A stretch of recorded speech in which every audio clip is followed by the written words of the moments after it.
Voy a hablar sobre todo lo que tiene que ver con intervención nutricional en el síndrome Prader-Willi.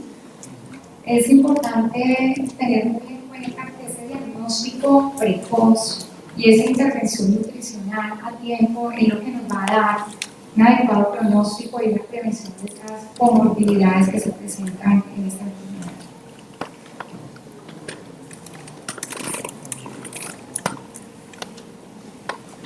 Bueno, aquí tenemos muchos asistentes, familias, profesionales. Espero que podamos compartir mucho de la que sea de gran ayuda toda esta intervención que voy a entrar a hacer. Primero, pues hay que hablar de las características clínicas. El Prader-Willi nos lleva a una obesidad genética que se caracteriza por una hipotonía severa que en la primera infancia pues, nos lleva a dificultades de la alimentación, esa dificultad para la alimentación es donde ahí debemos de intervenir de una forma precoz, ya que se han detectado trastornos metabólicos en esta etapa que llevan a ese retraso de crecimiento adecuado de estos niños. Las alteraciones metabólicas y endocrinos, esos pacientes tienen un elevado porcentaje en su grasa corporal y una disminución en su masa muscular. Esto se debe a que desde la primera etapa empiezan a tener su hipotonía, que hace de que su masa muscular se disminuya desde la primera etapa y que va incrementándose a medida que ellos van avanzando en edad. La obesidad central, a diferencia de los pacientes obesos sanos, ellos hacen una acumulación de grasa a nivel abdominal y no visceral.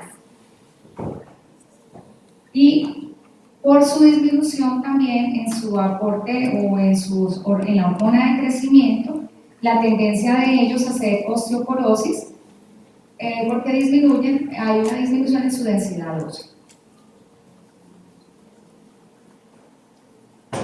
Bueno, aquí ven un esquema donde a mí me parece importante hablar de una forma pues, muy global acerca de la hiperfagia. Como vemos en la primera etapa de ellos, presentan una gran dificultad en su alimentación, pero a partir de los 2 años empiezan a presentar esa ingesta excesiva de alimentos.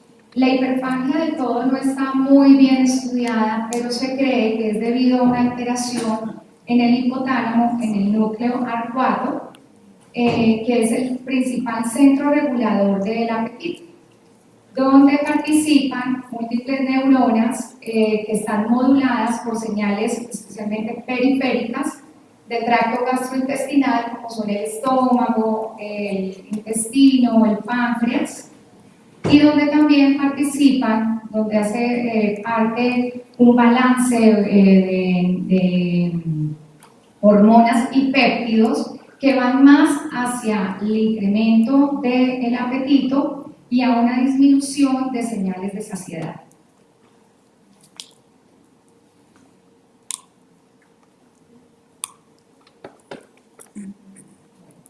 Antes de empezar a hacer la intervención nutricional, es importante evaluar a este paciente.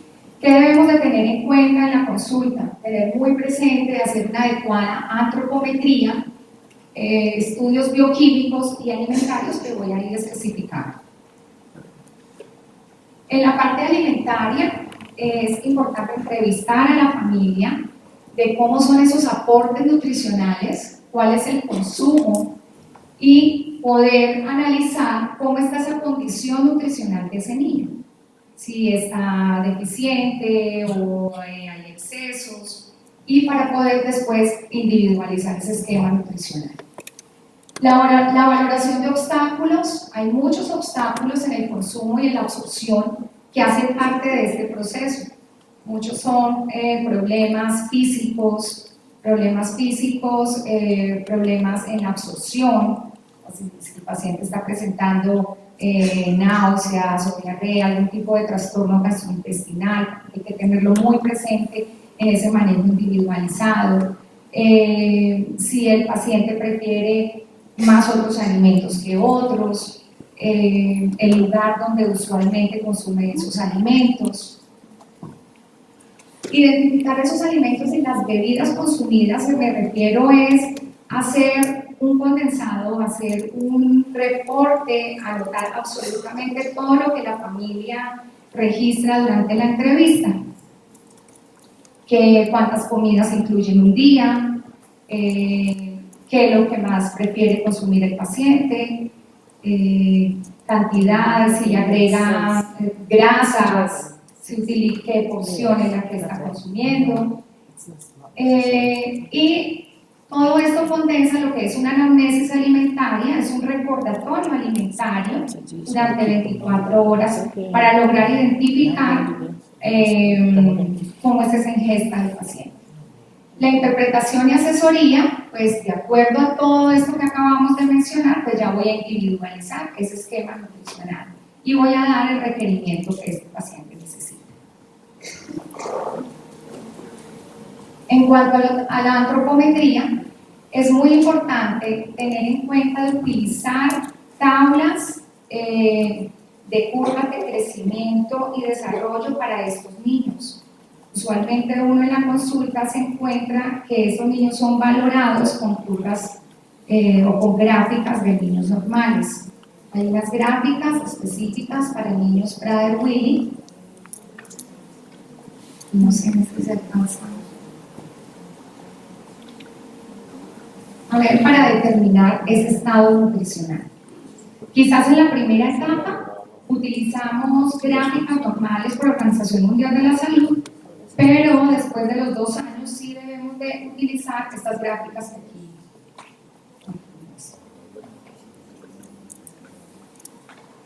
Medir periódicamente esa velocidad de crecimiento, medición del perímetro cefálico, tener muy presente también su composición corporal, midiendo pliegues de grasa, para identificar cómo están esos porcentajes de grasa y cómo está esa masa muscular.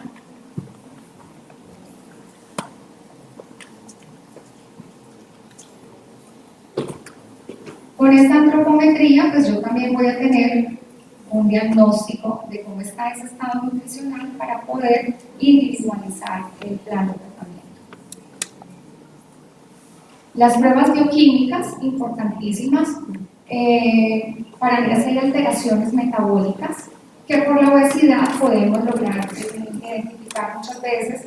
Hay alteraciones en su perfil lipídico, en su glicemia. Tomamos también hemoglobina glicosiladas y encontramos que ya hay alteraciones glicémicas. Y de acuerdo a estas pruebas bioquímicas, también pues tenerlas muy presentes para individualizar ese sistema.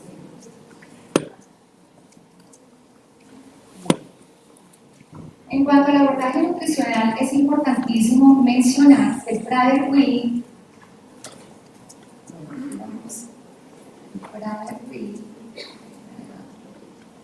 tiene diferentes etapas importantes que están relacionadas con el comportamiento alimentario en estos pacientes. Según literatura, siempre se han escrito que son 2 fases. La fase inicial, cuando nacen de su hipotonía, su dificultad alimentaria, y la segunda etapa, que es a partir de los 2 años, cuando estos niños empiezan a presentar obesidad, su hiperfagia y por lo tanto los lleva y los conduce a esa obesidad. Unos estudios que se realizaron en la Universidad de la Florida en los últimos 10 años, se hizo un estudio sobre el comportamiento de estas fases y lograron identificar que no son solamente 2 fases y las han clasificado en 5 fases principales y 2 subfases. Es importante tener en cuenta esto para de esa manera poder capacitar o educar a la familia lo que esa familia puede esperar en cada fase, para así de esa manera poderle dar un manejo adecuado.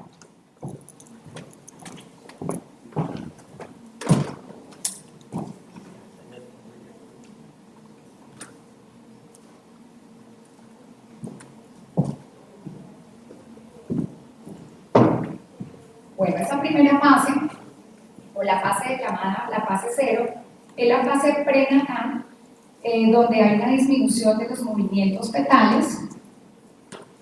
El niño nace y encontramos un niño que a raíz de su baja ingesta, por su disminución en su succión, esa dificultad alimentaria que está presentando, pues va a presentar un bajo peso.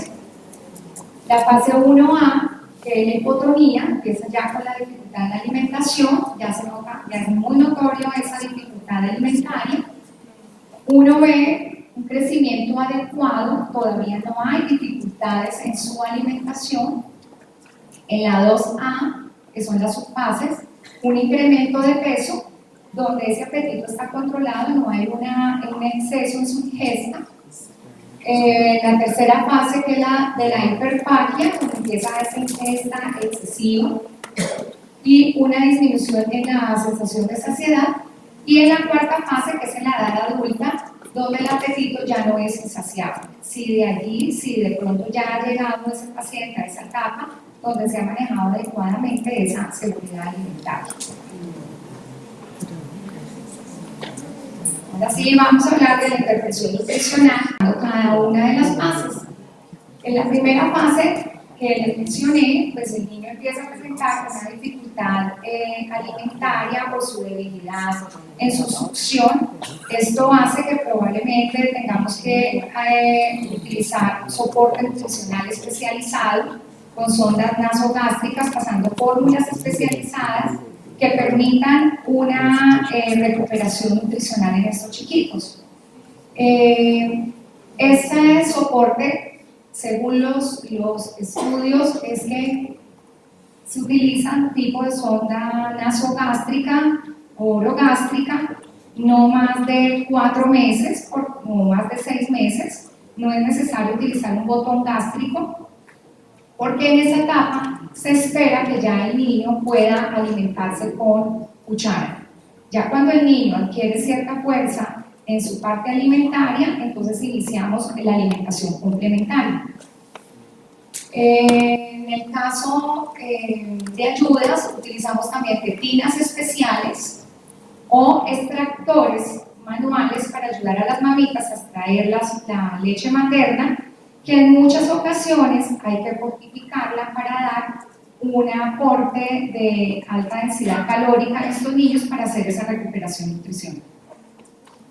La alimentación complementaria, cuando se inicia, cuando ya ha pasado todo este periodo crítico de su deficiencia en su succión, el niño ya tiene un aporte adecuado calórico, iniciamos una alimentación complementaria, que es la alimentación diferente a las fórmulas lácteas o a la leche materna, y se inicia de una forma totalmente normal como en un niño sano.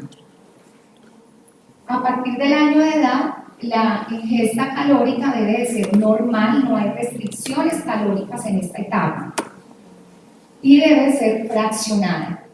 Importantísimo la suplementación de vitaminas y minerales, dar la suplementación de calcio y vitamina D, y asegurar un adecuado aporte de ácidos grasos esenciales, que son los que ayudan para un adecuado desarrollo cerebral.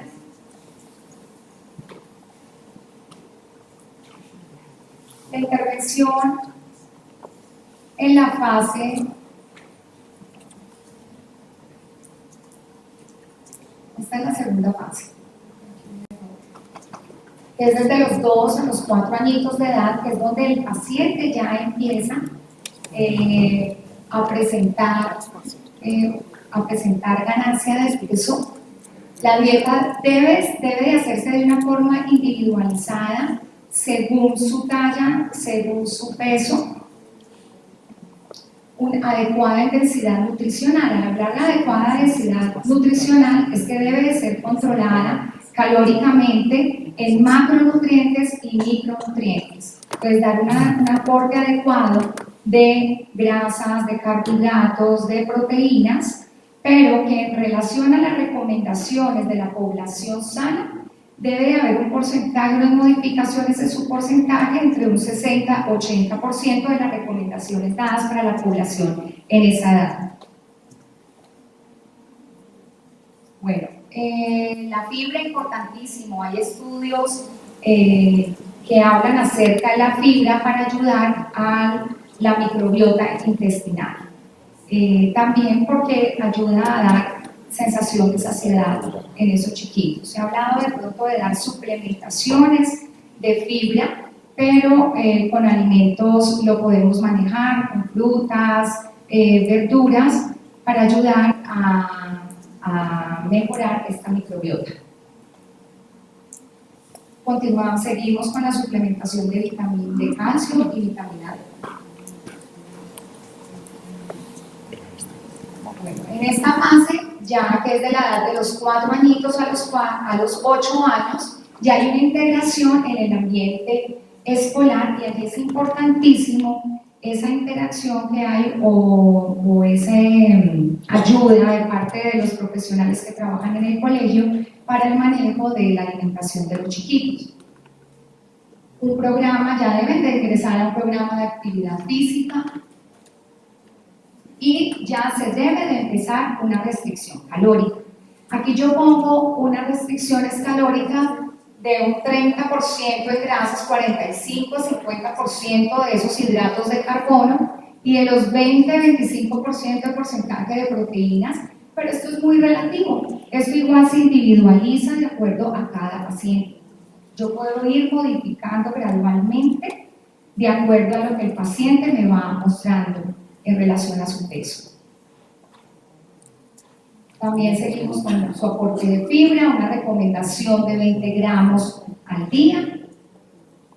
Y las recomendaciones calóricas que aquí yo pongo son de 10 a 11 calorías por centímetro de talla para el mantenimiento de la velocidad de crecimiento, y unas recomendaciones de 8 a 9 calorías si yo quiero promover esa pérdida de peso, pero que su crecimiento siga de una forma lineal en las curvas de crecimiento.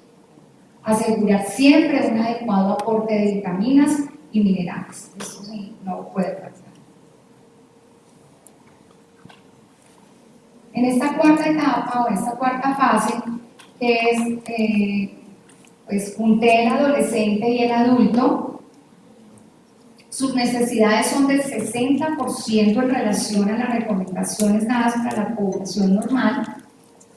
En el adolescente, un requerimiento de 800-1200 calorías, donde si yo quiero promover una pérdida de peso, doy el rango más bajo de 800 calorías. Y si es un paciente que está normal o queremos mantener su peso, pues damos un rango de los 1200. La ingesta de proteína no debe superar más de los 4 gramos por kilogramo de peso. O sea, no debemos de exceder las ingestas de proteína. Mantener el peso, manejamos el mismo aporte calórico de 10 a 11 kilocalorías y para reducción de 8 a 9 calorías. En el caso de los adultos, pues varía entre 1000 a 1200 calorías, igual dando un rango menor en caso de que tenga exceso de peso, y las 1200 para mantenimiento. Igual que estos aportes calóricos varían, igual también uno los individualiza de acuerdo a lo que uno encuentra en el paciente.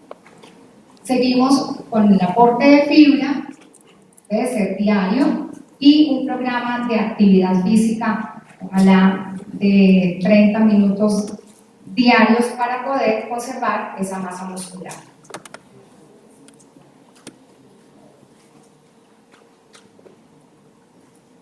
Hablo de la masa muscular porque el tejido o el músculo es un tejido metabólicamente alto, y si yo lo mantengo disminuido voy a aumentar esos porcentajes de grasa. Entonces, como recomendación en la parte alimentaria y actividad física para promover disminución en esos porcentajes de grasa y aumentar la masa muscular, que nos va a ayudar también a mantener un peso adecuado.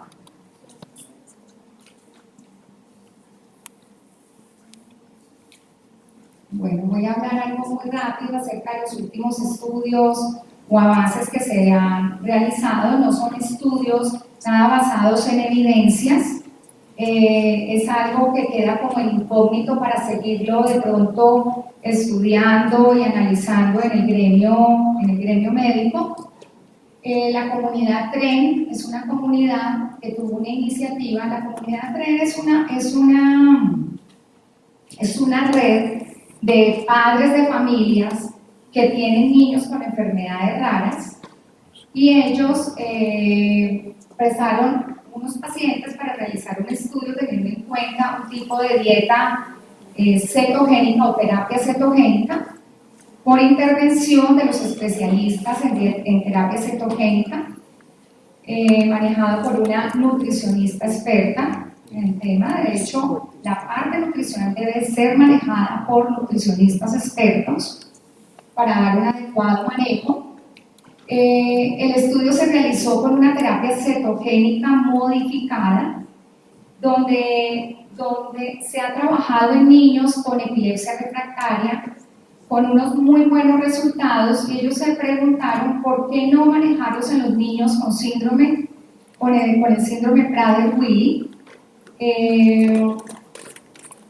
Cogieron niños entre los 2 a 11 años, una población muy pequeña de 10 pacientes.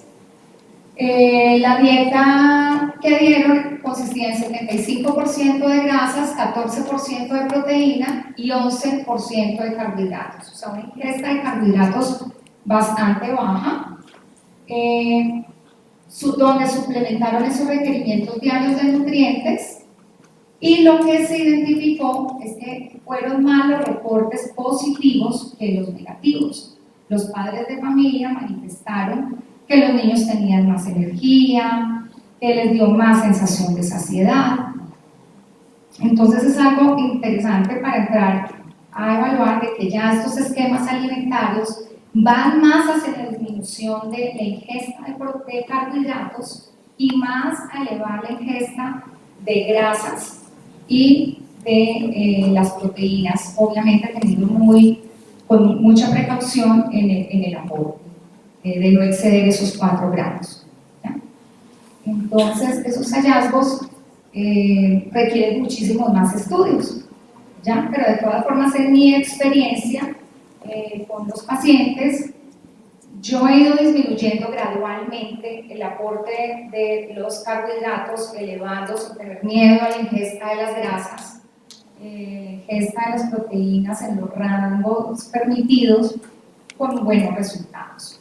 Los pacientes tienen unas pérdidas de peso bastante importantes, y lo otro es que conservan su masa muscular, no hay una disminución en ese porcentaje de masa muscular.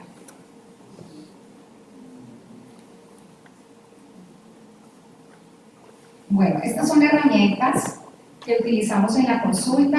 Prader-Willi tiene su pirámide de alimentos, más que todo para hacer un control en la ingesta, donde se especifica las cantidades, las raciones que debe incluir, que obviamente esto va muy individualizado de acuerdo al requerimiento nutricional de cada uno de los pacientes. Entonces se especifica muy bien las raciones, la cantidad, el tamaño de porción. El semáforo también pues, es una ayuda más en consulta para uno indicar de los alimentos prohibidos, los alimentos que se deben de consumir con moderación o los que se deben de consumir en cantidades ilimitadas. Hay que tener mucha precaución porque hay muchos esquemas que carecen de aporte calórico adecuado. Entonces, esto debe de ser individualizado. Este es el platico saludable del Prader-Willi, donde hago énfasis de que esa alimentación debe ser equilibrada, donde debe incluir todos los nutrientes, que sea de calidad, alimentos adecuados y suficientes en cuanto al manejo del tamaño de la porción, que contenga todos los macronutrientes y todos los micronutrientes. Al hablar de los micronutrientes son de las vitaminas y minerales, y al hablar de los macros pues hablamos de las proteínas, de los carbohidratos y de las grasas. Otra cosa importante en consulta es enseñar o educar al paciente en cuanto al manejo de las etiquetas. no sabemos manejar etiquetas y es importante para poder explicarles por tamaño de la porción cuánto contiene grasas, cuánto contienen carbohidratos, y si estamos implementando un esquema de alimentación donde estamos elevando la ingesta de fibra, es importante tener muy en cuenta que ese alimento contenga un elevado contenido de fibra. Por ejemplo, acá en este caso, este alimento que aquí se especifica en la tablita, pues habla de que tiene solamente 2 gramos de fibra dietaria, pues esto no lo hace un producto alto en fibra.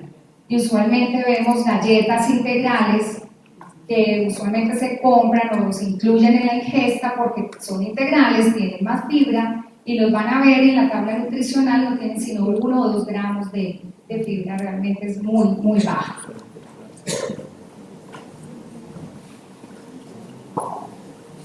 Bueno, dentro de las recomendaciones, pues la doctora Linda mencionó muchísimos en cuanto a la parte de seguridad alimentaria, pero sí en la parte que me corresponde, pues es importante presentar en casa un solo menú, que ese menú no solo sea específico para este paciente, no, sino para todos en casa. Debe ser solo un menú para todos. Y lo ideal es que así sea un menú con unas restricciones calóricas, pues que sea ameno, que sea un menú agradable, que sea agradable para todos en la familia, porque el hecho de que haya unas restricciones calóricas no quiere decir que voy a alimentarme mal o voy a comer feo.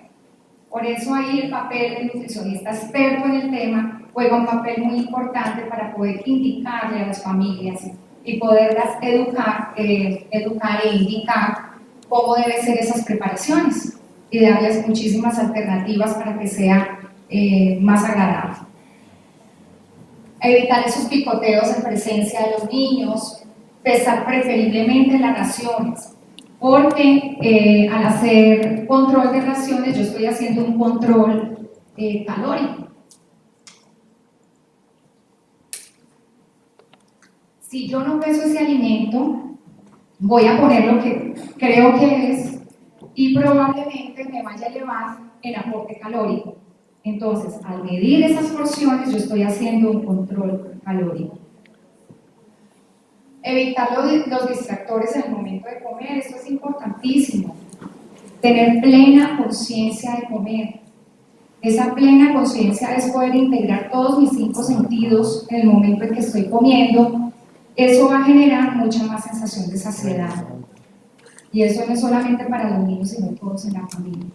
Usualmente no comemos en familia, siempre está el televisor, siempre hay distractores, entonces tratar de que sea un momento de comer y preferiblemente si es en familia, pues no.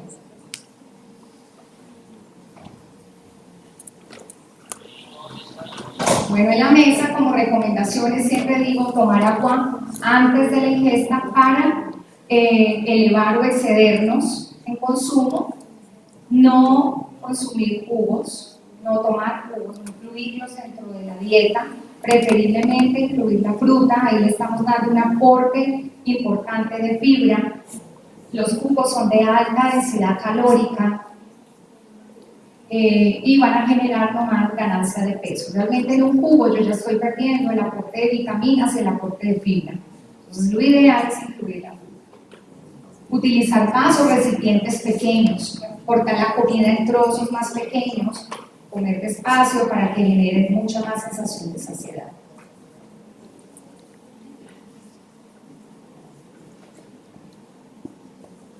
En cuanto al control de peso, siempre realizar un control adecuado, hacer ajustes alimentarios. Si yo hoy doy un esquema alimentario, probablemente el siguiente control yo vaya a tener que hacer modificaciones para promover esa pérdida de peso en los chiquitos.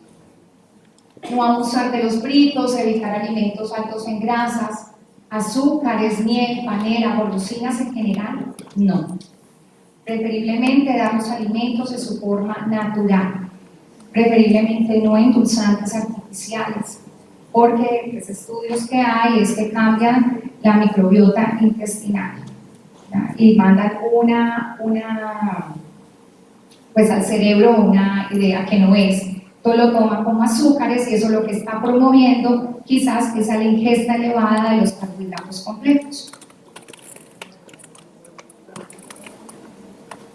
Seguir promoviendo esa actividad física. Como conclusiones de toda esta charla es individualizar el esquema. Definitivamente no hay una dieta específica para estos pacientes, se debe de individualizar. Se sabe que hay un control calórico en ellos, que sus recomendaciones no van a ser iguales a las de la población general, pero que uno va modificando de acuerdo a lo que yo voy encontrando en el paciente.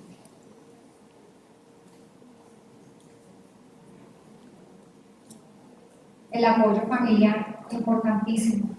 Yo puedo dar un esquema alimentario muy completo, muy bonito, muy variado, pero si la familia no se involucra en este manejo, pues no vamos a ver resultados. Y un trabajo interdisciplinario. Ese trabajo es en equipo, de los genetistas, de los pediatras, de los psicólogos, de los psiquiatras. Eso es de trabajo en equipo. Bueno, si lo que acabo de mencionar, pues tengo que mencionar a mi pacientico estrella, que es Carlitos. Con él, mira los resultados, un niño que encontré con una obesidad mórbida bastante grande, pero que con estos ajustes alimentarios y que con trabajo interdisciplinario logramos tenerlo en un peso saludable. No hay pesos ideales, sino pesos saludables, y es lo que logramos conseguir con este trabajo en equipo. Muchísimas gracias. Gracias.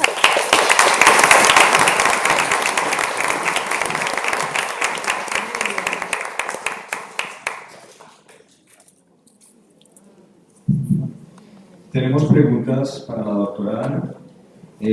Doris Monroy pregunta: ¿saber si el Prader-Willi es ocasionado por la madre o el padre nos puede ayudar en los tratamientos médicos? No, pero eso no es. ¿Son diferentes sus desarrollos físicos, comportamentales o intelectuales? Pero pues, creo que no es un tema. No es un tema nutricional. Esta pregunta estaba. Sí. Si alguien del público tiene preguntas. Mira, en una de las diapositivas para adultos, no sé si estoy bien. ¿Te la paso? En la de adultos, no. Sencillamente ahí no aparece en todas las etapas, desde niño hasta la edad adulta, muestras la ingesta de calcio y vitamina D, pero ya no en los adultos. No, los adultos deben de seguir. Sí. Okay. Deben de seguir con su aporte, claro que sí. Pues uno debe asegurar el requerimiento de todas formas con alimentos, dando pues una ingesta adecuada de calcio con lácteos preferiblemente bajos en grasa, si es el caso de yogures que no sean con sabores, sino naturales, con quesos bajos en grasa también, pero a veces el aporte que se da no es suficiente y toca suplementar. Es necesaria la suplementación y la vitamina D, claro que se debe continuar. ¿Alguna otra pregunta? En el caso mío, buenas tardes. En el caso mío, pues tengo a la chiquita, ella tiene 11 años, tiene síndrome de Prader-Willi. Ella tiene una obesidad mórbida, ella se llama Chenoa, que en este momento ha bajado 3 kilos de peso. No hemos encontrado la dieta apropiada, ¿sí? Cuando nació, se le diagnosticó, no sé por qué, orina con olor a jarabe de arce. Y ella tuvo una dieta cetogénica aproteica hasta los 5 años, pero entonces ya después yo mirando su dieta en sus primeros 5 años de vida, pues era la dieta totalmente al contrario de lo que ella debía haber. Sí, claro, porque es que en esa primera etapa, pues no.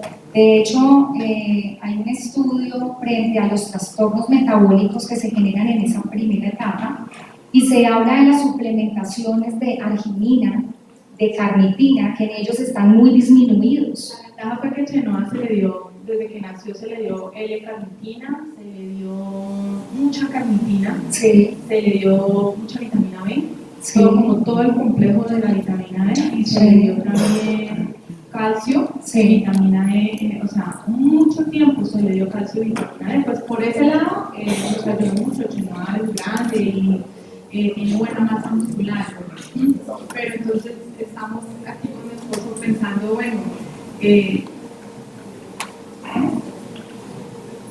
la llevamos a hacer esta nutrición y pues no, la nutricionista pues me quería y todo, pero veo que ella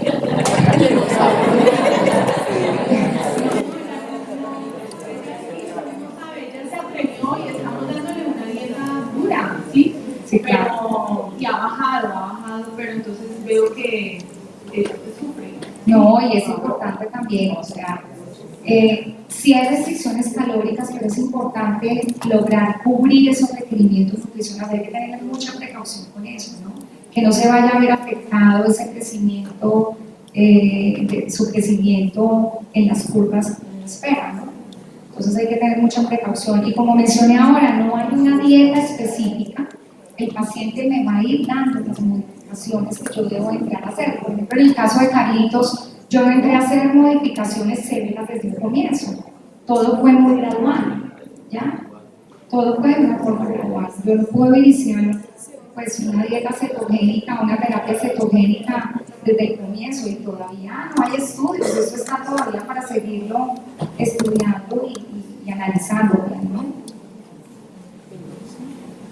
Doctora, si es tan amable, basada en su experiencia, ¿qué tan frecuente es el uso o se puede utilizar como apoyo los medicamentos para bajar de peso?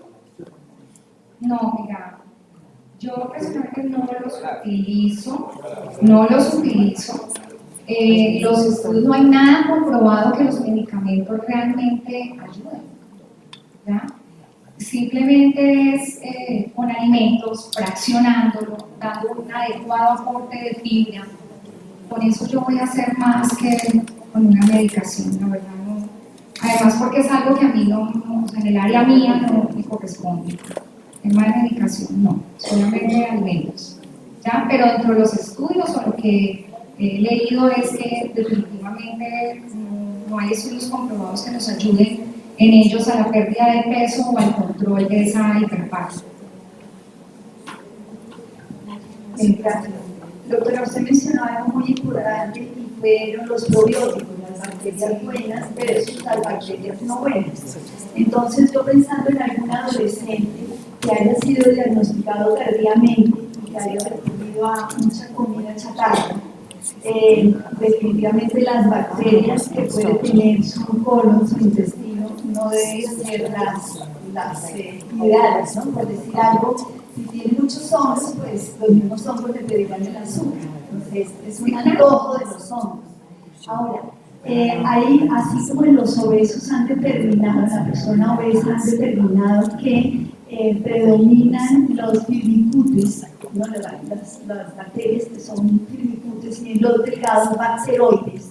¿Habría alguna posibilidad en estos niños de identificar cuál es la flora bacteriana que predomina en ellos y así ser más específico para enviar cuál es el tipo de probiótico y el tipo de prebiótico, que es el alimento que necesita esa bacteria buena para que pueda mejorar el jardín que tiene, ¿no? esa microbiota, porque está visto que desde los antiácidos van a dañar la microbiota y los medicamentos que han tomado, el estrés que ellos generan, la ansiedad, depresión, muchas cosas han generado cambios en la microbiota y valdría la pena, digo, no sé qué examen podría hacerse para hacer cambios, ya que hay digestiones inadecuadas y desde un pH del jugo gástrico que no sea lo suficientemente ácido, ya no hay una digestión adecuada y ahí es donde empieza entradas de toxinas y todo. Entonces, esto sí, además de procesos inflamatorios también, ¿no? Eso conduce obviamente más pues, a hacer también la ansiedad que sistémica. Pero ahora, hay un dato y es la alimentación epigenética. Esta mañana el doctor de genética estaba hablando sobre la epigenética, la importancia de hacer modificaciones en la expresión de los genes, pero a través de la alimentación. Hay un libro denominado Alimentación Epigenética importantes es la alimentación. Entonces, allí una de ellas es, por supuesto, la fibra, que usted lo mencionó, que es un buen alimento para las bacterias saludables, y, bueno, muchos otros factores, el estrés, estar salado, es mejor mejorar y otro tipo de cosas, pero le quería preguntar sobre ese examen específico. ¿Hay forma de La verdad no tengo conocimiento de exámenes específicos que nos determinen pues como qué tipo de flora o qué tipo de probióticos pues como entrar a utilizar, no tengo conocimiento de esto, ¿sí? No. En cuanto a la programación epigenética, sí, de hecho en este momento yo lo estoy trabajando desde la etapa preconcepcional y cuando continúa pues todo el proceso de lactancia materna, alimentación complementaria, pues continúo trabajando con las familias y con los niños en todo este proceso alimentario. Eso sería pues mi ideal, ¿no? Pero de lo que sí, de los conocimientos solamente es el aporte de fibra por ahora. Hay muchos estudios, se está estudiando todavía mucho sobre la microbiota intestinal. Más adelante pues podremos tener mucho más respuesta. Gracias. Buenos días. Yo tengo un hijo de 3 años y medio. Tiene muchísima sensibilidad en la boca. Por ello no come verduras, solo algunas frutas. Sensibilidad, o sea, hipersensibilidad sexual. Hipersensibilidad, sí. Digamos, cuando se hace un guacamole y se le echa cebolla, que nosotros comemos mucho allá, él saca la cebolla y empieza, ya no come. Por ahí papa que no lleve nada, o sea, sí, pero no come verdura, únicamente la está comiendo la papa. Sí, y se está volviendo adicto a los carbohidratos, lógicamente. Ya está restringido en su mayoría, pero ya vamos con el segundo nutriólogo y también de la mano del neurólogo, pero nos dicen que no hay nada que hasta que él se acostumbre a comer verduras. Yo creo que aquí es de un trabajo multidisciplinario y aquí la fonoaudióloga juega un papel bastante importante, porque si en ellos hay una hipersensibilidad sensorial, pues hay que trabajar, ¿sí? Y lo otro también es si en la casa todos consumen verduras, que también ellos aprenden de acuerdo, pues también si ven que el papá y la mamá los consumen. Pero si hay esa sensibilidad tan marcada, yo creo que el trabajo con fonoaudiología es importante y buscar de pronto otras alternativas en los métodos de preparación. Por eso es ahí donde se individualiza ese esquema alimentario de chiquitos, de acuerdo a esos rechazos alimentarios o a esas preferencias. Variando las formas de preparar o con qué podemos reemplazar ese alimento que él no consume o es en general con todas las verduras. Es con todas, llevamos más de 9 meses con eso, todo el mundo come ensaladas en la casa y él solo se va por la papa. Entonces, ¿Y trabajo con fonoaudiología ya lo has hecho? Con la fonoaudióloga. Pues es importante, porque así como él puede tener rechazo a ese alimento, puede ser también a otras cosas más. Entonces, es importante allí trabajar en equipo. Hola, doctora. No es tanto una pregunta, sino como tratar de ayudar a responder la pregunta que hizo la señora estudiante de biología del séptimo semestre. Y pues actualmente existen muchas pruebas para determinar lo que tú preguntabas del la microbiota y microbioma del intestino y pues en general del cuerpo. Si no estoy mal, hay unas pruebas que son los perfiles metabolómicos, se hacen las ciencias ómicas, donde está son pruebas que se extrae pues la muestra del lugar donde tú quieras realizar el perfil metabolómico y con estas pruebas, con biología molecular, secuenciación de alta calidad, se hace el perfil y te dicen exactamente qué bacteria, qué hongo, todo lo que tú quieras. Son pruebas costosas, no las hacen, no sé qué laboratorio las hace en Colombia, pero pues tú puedes iniciar pruebas metabolómicas para el proyecto del microbioma humano, que es un proyecto a nivel mundial que tiene desde el 2011. Y este proyecto está transferiendo en todos los países, sobre todo en Estados Unidos. Lo encuentras como Human Microbiome Project. Y este proyecto se encarga de secuenciar, decirte qué es lo que tiene qué es lo que tenemos cada uno adentro, porque cada persona es diferente. Pues, estudian el ADN. Aquí hay un laboratorio en Bogotá que está trabajando eso, toma unas pruebas, pero no No sé muy bien, no tengo muy claro si están estudiando esa parte, se podría averiguar, yo tengo el dato de ellos. Incluso ese microbioma no es solo a nivel intestinal, Sí, sino claro. que el microbioma es todo el cuerpo. Claro. Entonces, como eso.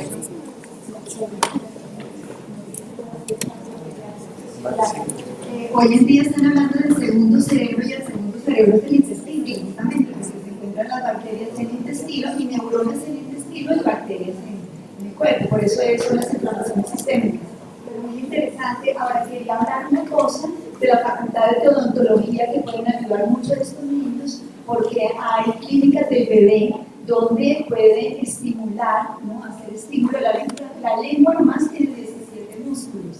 El odontólogo sabe cómo debe hacer, pues es decir, enseñar a las mamás cuáles son los ejercicios que le pueden hacer a los niños para mejorar la succión y para mejorar todas las funciones, porque de hecho, claro, músculos motores que son tan importantes de la masticación, de apertura, de cierre y todo, sería bueno consultar las facultades, que hay una excelente facultad y tiene su clínica de